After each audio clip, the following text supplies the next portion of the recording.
Welcome to the LeaderCast podcast, a weekly deep dive into the stories that transformed our guests into leaders worth following. I'm your host, Joe Boyd. If you've been enjoying the podcast, thank you so much for being a listener. One simple thing you can do to help us out is leave a review wherever you listen. Today's guest is the Chief Human Resource Officer at Paycor. She's also my friend, Paaras Parker. She's been a contributor on the LeaderCast platform for many years. You're going to love our conversation, especially around remote working. Hi, Paaras Parker. Hey, Joe Boyd. What's up? Welcome to the LeaderCast podcast. So exciting. So pumped to be here. I love doing this because it's such a mix of people I'm meeting for the very first time and then like friends. So you're the latter. You're a friend, and it's. I was going to say that's going to be feedback if you're like, nice to meet you. Yeah. How do you spell your name again? No, we've worked together in like various creative ways through the years, and have become friends and share. We both live in Cincinnati, so we even bump into each other sometimes. But I would have you on no matter what, because you, in my mind, are a world-class leader, and I'm excited to talk to you today. Thanks. You are the Chief Human Resource Officer at Paycor. Could you tell us, I want to dive into kind of how you got here, but could you just tell the folks a little bit about what you do and what Paycor does? Yeah, so Paycor is awesome. It's a HCM company, and we really specialize in technology that enables and enhances leaders' ability to empower their leaders to build winning teams, which I think is really cool. So think about everything from payroll, talent acquisition, talent development, signing up for benefits. So everything from things that used to be like this is the stuff an HR system has to do, to the way that we've really transitioned and transformed how companies think about human beings. Yeah. And our technology really helps to take out some of those tasks that can take leaders away from the human and shine a lot of light on the types of conversations and plans that can enhance people's ability to really perform at work. Yeah. So what you kind of have a double, so you're the HR person for the folks that work for Paycor, and you have a team under you there. Would you have been surprised, say, when you were in college that you have this job, or was it kind of what you were thinking you might? Yeah. I mean, I went to school to be a child psychologist. Yeah. So I would say 100% yes, would have been surprised. But I feel like I was meant to be here and to do this work. What was the defining moment that turned you from psychology to human resources? I actually see quite a connection, but there is quite a connection. However, it was a fairly blunt, very blunt turn.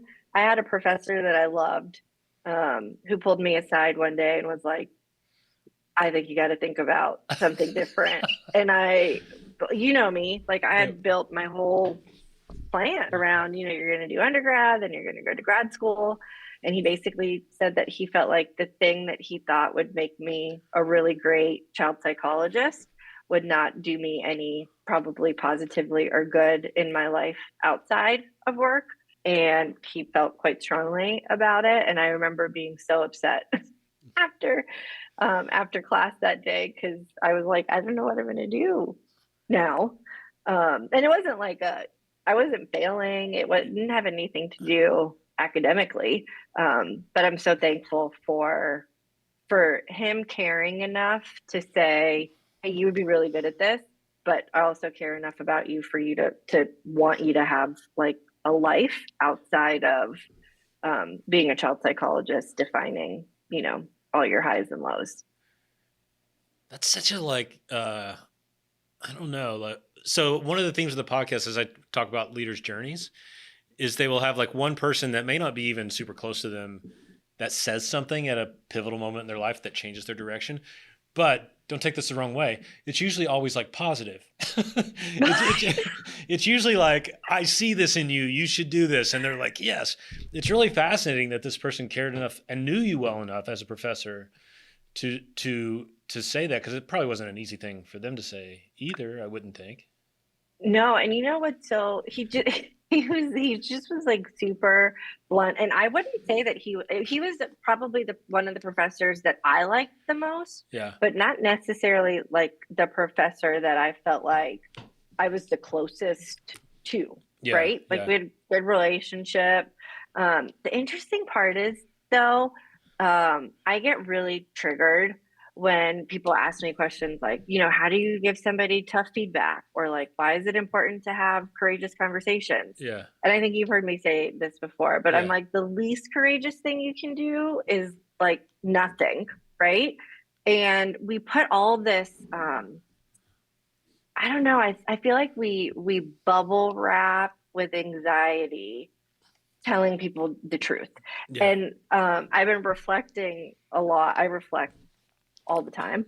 But I think because he showed me how much greatness can happen if you're just honest Hmm. with someone, it forever changed how I thought about the word feedback or like Hmm. tough conversations. And, I like to joke, but if you were sitting in front of me right now and had spinach in your teeth and we got done with this podcast and you went to the bathroom, you'd probably be like cussing me out. Like, why didn't she tell me that I just sat here this whole Right. time with food in my mouth? And I feel like that's the same thing at work. If somebody's not doing something they're supposed to be doing, if somebody's not showing up in a way that you think they want to be showing up and you don't tell them, I think you're a jerk for not Yeah. telling them, because I don't think that person would be doing it just for like the sake of doing it. There's like a small sliver of the conversation that loves upsetting people, right? And most of us don't like it. So I think a lot of us are afraid to be put into that small lump of people that are just kind of jerks, and so we wait too long to give feedback sometimes because of that, probably. Yeah, and then we've done the person like no service because Yeah. we could have been a part of their journey to like right size or take a different turn. And now we've kind of like shoved them in a corner of like, now you got to do something now or it's going to be really bad. And I would rather someone tell me that when I have spinach in my teeth than like when my teeth are rotting and falling out of like, Sure. oh yeah, I saw that coming. And I just, I didn't care enough about you to mention it, but now this kind of feels like a problem. Plus less dental bills in the end. Also that. Yeah. How did that news end up settling with you over the next few days? What did you do about it? Yeah, I had already started working for Victoria's Secret, but it was like, a job that started off as a summer job. And after he told me what he said, I really started thinking about why I was getting noticed at work. And what I realized, to your earlier point on like child psychology and HR is kind of the same. I realized that because of, I think, my schooling and how I was raised and my personality, I had a knack for like connecting with people and getting them to like do stuff and kind of have fun while they were doing it. And because of that, we had good results. And through sales, I learned not only how to impact people that worked on my team, but like watching women walk out of a store feeling really great about themselves, that's pretty stellar to have those experiences from the time that you're like 18 to 21. Yeah. It's so formidable in seeing the type of impact you can have on somebody by doing this like mundane task, mundane job that you thought you were doing to pay the bills, and it turns into where you're at 22 years later.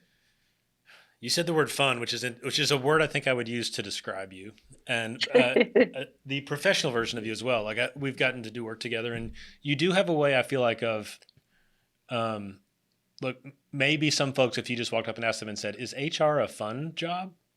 A lot of people might say, "I don't know," but I feel like you have incorporated sort of humanity for sure, but also kind of having fun into your work, and I'm curious.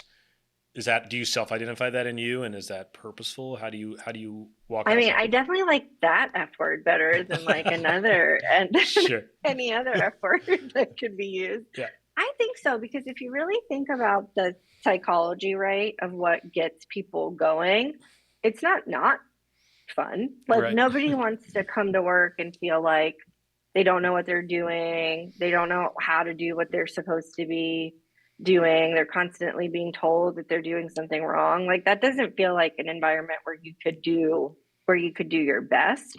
And I think like things like truth and things like helping somebody see, hey, this quarter, these are like the 5 things that you have to get done. Now let's talk about how are you going to do them, and then not let them just like fly for the whole quarter and come back and be like, surprise, all that was wrong, right? So I think being a partner with folks along the way is a ton of fun. And I think the outcome that you get from it is that they see what they can accomplish, how they can accomplish it. Before you know it, your team is winning. I don't know about you, but like winning is super fun. Yeah. And I think if more people see how much a part of a role they play, regardless of what their day-to-day job is, in accomplishing goals and having fun, that's what human resources is all about. It's about the humans, not about like, as you can imagine, because, the team that I work with is, compete to win and have fun along the way are 2 of our guiding principles. Yeah. And while we live a lot of them really well, we definitely live those 2 well. And we have conversations, like sometimes you're just asking for silly things. And my feedback normally is like, you shouldn't even be coming to HR with those. Like, I know you're smart enough to know like what's okay and what's not okay. Like, that's not the type of HR I'm interested in doing. Yeah. What I would love is for like you to feel really empowered to make those decisions and be able to think through things that are risky, or think through things that are worth taking the risk, or think about what's a respectful way to have that conversation with somebody. I think that's a ton of fun. Cool. So we have a ton of HR professionals that are part of LeaderCast community. And I was thinking through maybe some specific questions that they might be asking. I'm trying to read their minds. But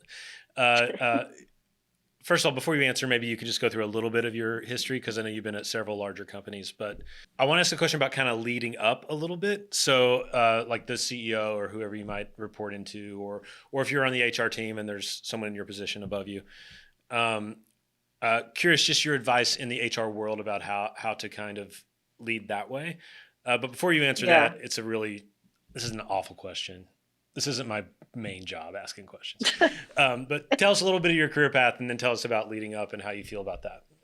Yeah, sure. So quickly, I started off in sales. Like I started working at Victoria's Secret this summer after my freshman year in college. I needed a summer job. I wanted to work a lot, so I worked 40 hours a week, and I got good at it. I got good at selling stuff. I got good at working with my coworkers. And so sales led to very quickly management positions. And that was Victoria's Secret unplanned, was like a big moment for me, because that is where I learned about business, how businesses make money, through products, through people, through supply chain, how you flex different controllable aspects of your business based on the money that's coming in. And I always say, like, I'm going to be forever young, but to be clear, like, these were the days we were like writing down our sales hour by hour on this gigantic piece of like ledger paper. And so it taught me math in new ways. There's just so much like business and financial acumen I learned as an 18-year-old that probably would have taken me years and years, right, to learn. From spending lots of times in sales and management and, running stores in that way, I got into the learning and development and like the coaching aspect of the world at Victoria's Secret, and I loved it. And that's what made me start thinking like, oh, I want to do, I need to try to figure out how to go do that. I worked for US Bank for a little bit, which was selling things, but like very different from what I was selling at Victoria's Secret. Now you were selling a different kind of sense of security, peace of mind. So different product, working with business owners. And then I had the opportunity to go into management consulting. And I think that was just another pivotal moment of working in the diversity, equity, and inclusion space before it was even called that. Back then it was just called diversity and inclusion. And people did it because it was the right thing to do, which I have lots of feelings about that, but that's how it got started. And there I learned how to sell like really expensive stuff, to companies to help make their companies better. My first job in HR, like in an actual HR function, wasn't until I started working at Macy's, which was more than, 10, 12 years into my career outside of college. So, for Macy's, then I had an opportunity to go to another retailer, Kroger, but I got to Kroger through 8451 because I wanted to learn more about data science and engineering, and voila, now I get to do HR work for an HR tech company. Like I don't know that journey could have been drawn out better had I actually planned it. It's really cool to see like all the steps now though. And that's why I always say I'm really humbled because I know that I did a lot of hard work to earn things. I've also been, really, really blessed with some really awesome people that have been huge supporters in me getting here. Cool. So the leading up question, when you find yourself wanting to influence, say, your CEO, or when you were on an HR team but you had an HR professional above you, where does your mind go when you think, how do I kind of influence the organization? Yeah, especially for other CHROs, I'd actually love to know if they agree or disagree. But like your job as a CHRO, in addition to the day-to-day, is you have to be the most trusted advisor to your CEO. Mm-hmm. He, she, they, however they identify, have to see you as somebody that they can tell anything to, trust to do the right thing, trust to push back on them if they're thinking about a decision in a way that they maybe need to like zoom out or slow down or take a bit of emotion out of it. And I don't think chief people or HR officers and CEOs can do their best work or do right by the company if those two people don't actually like trust each other, get along, believe in one another.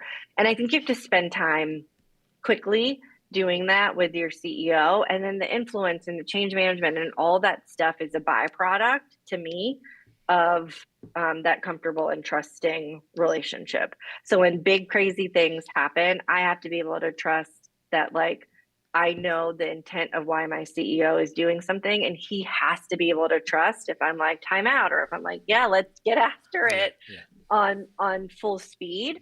That we're doing the things that we're doing for the right reasons. And you don't get there just in like a textbook. Yeah. You don't get there because you just textbook know what to do. I think that's also really important if you're a peer, if you're a peer leader or a leader of others, you have to start by building comfort and trust. Yeah. It's much easier to influence people. It's much easier to encourage folks to do something better differently when they trust you than it is because you hierarchically are trying to like get them to do something different. Any specific, maybe from your past, has like a CEO or someone involved you in a certain way that maybe wouldn't be the normal way you might involve an HR person? You know what I mean? Like, have you been in? Yeah, yes. Yeah. But here's the thing. And actually, a lot of the CEOs that I've worked with, and I can look you in the face and hopefully they'll watch this and I think they would agree. I have truly loved, respected, appreciated all of my previous bosses. And I know there are a ton of people that sit in my seat or seats like mine that don't have that experience. And so I can think about that in two ways. I've been really lucky for 20 some odd years, or I've been really lucky in that those folks have been willing to also like get to know me and have a relationship and, do some of my stupid exercises of like, hey, we're going to like talk to each other a little bit before we just go into one-on-one stuff to get there. And so, yes, I can think of tons of examples where it's been unique, but I think it's not necessarily been unique for me because I've had the opportunity to have that, but I do think it's a unique qualifier. I'll give you a couple ones. Like I get to work on deals that have like nothing to do with HR, that have nothing to do with products that we're selling that are special projects of, hey, it would just be cool to have your brain at the table. Yeah. And I think those experiences are so unique because my leaders show me that they trust me to do more than like this line of work. Yeah.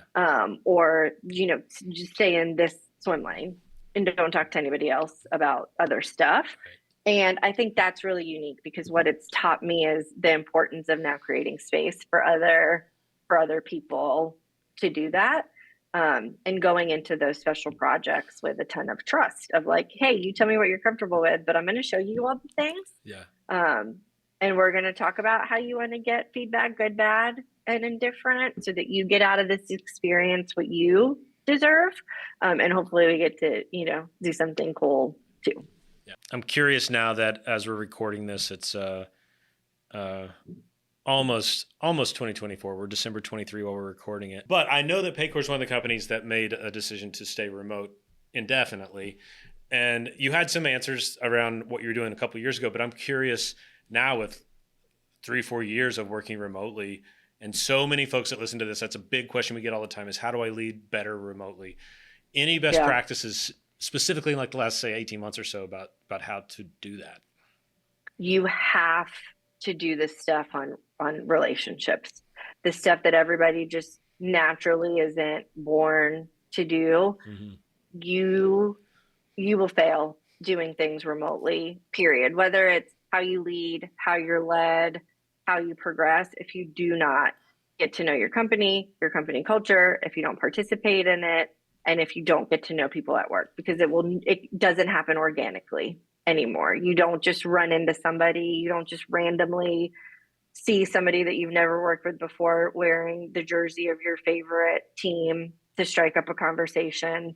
You don't notice that somebody eats the same lean cuisine meal as you every day at lunch. Yeah. It doesn't happen unless you plan for it. So the concept of, when I was in consulting, they used to talk about familiarity, comfort, and trust. Those aren't my words. Those were global lead words. That has to happen in a remote environment. It extremely accelerates good outcomes, and it extremely accelerates personnel shit shows to happen if it doesn't take place. You have to do it. Yeah, I 100% buy into what you just said. Companies would still try to do like things that just ended up feeling forced and cheesy to try to get people to connect. And I would always say the real connections happen outside of those things. So in a little bit, it feels like to me in the remote world, all you're left with are those sort of, I don't know, things that can feel less than organic and kind of weird, and people put their guards up and all this kind of stuff. Tell the world, Paaras Parker, that you figured this out. So how do we do intentional online relationship kind of stuff without it feeling like a cheesy top-down activity? I have a couple of examples, but I'm going to preface it with this. My current boss says, if you steal from me, you're stealing twice, because I stole it from somebody, because essentially you stole it from somebody else. So these are all things. And I am really proud of Paycor employees. So these are not Paaras ideas, by the way. I just think these are really cool things that work. So one is, our whole thing at Paycor is empowering leaders to build winning teams. This is a true story that happened to me yesterday. I have a people team advocacy council that I meet with once every month, sometimes once a month. And it's a group of people, their whole jobs are to like be the voice of the people team. So what are the things that are happening that people really like aren't saying? What are the things that are important to folks? How do we make the people team better so that we can make the broader organization better? And one of the topics that was brought up is, we do so many things at this leadership level and above, and people cascade. What if we did something for X group? And the ideas that they had were phenomenal. And I said, I love that. My wish would be, though, that the leaders on the team feel empowered enough to go do that, because I don't actually think they want to hear from me all the time. Like, I'm kind of boring now. It's like their leaders that make the difference in their day-to-day. So that's one example of like, don't wait for somebody on the top to say, we need to bring this group of people together, or we should actually find a time to physically get together and meet on these 4 business things, and then make sure we make time for dinner or make sure we have breakfast together. Don't wait for some leader to say that we're going to do that. Yeah. That's one very tactical thing. The other thing is think about the technology that your company uses and how you can use it better. So for example, we use Zoom at work. I wish I knew the physical person that like did this because I would say their name over and over again. I just don't. Somebody had the idea of like, we should have common interest Zoom channels, not employee resource groups, which we have those. And I think those are great and serve a purpose. But we have Zoom channels like serial killer, true crime series. I'm like a top contributor. It's not on teaching that one. people to do that. It's not educational. I mean, channels. I guess it depends on what you take away from the documentaries that you watch. I don't know. I'm not here to judge one way or the other. We have one that's called Hooked on Books. We have one that's for recipes. Another one that I'm a frequent flyer, not necessarily contributor on, is the Dad Jokes channel. Like it's a channel where people are just telling silly jokes all day long. We have one for parents. We have one for twin parents. We have one for Bravo-aholic. I forget what, but you get what I'm saying. Yeah. And it is trying to replicate some of the more casual connections. Chances are, like, those people are never going to like really see each other in real life. But like, I know the top contributors in the Dad Jokes Zoom channel, and you better believe when I'm in an ERG meeting and I see them, it's like an instant connection of like, yo, the pasta joke. I mean, that was loved it. And that's what begins that building of familiarity and comfort, and then trust over time comes as an outcome of that. I love that. So find those things. Like there's pragmatic things. I hate things when we call things initiatives, but there's like, programs and really methodical things that can be put together. I think we also have to like just loosen up a little bit and be like, where are the people at? What are they using to chat? And how do we make it easy for them to start a Zoom channel? So then, of course, I'm sure I wanted to know how easy it was to start one. My first couple of weeks at Paycor, and so I started one. I like exercising, so I have a 30-day exercise challenge with Paaras channel. And at the beginning of every month, I post a 30-day image for like different activities you can do every single day.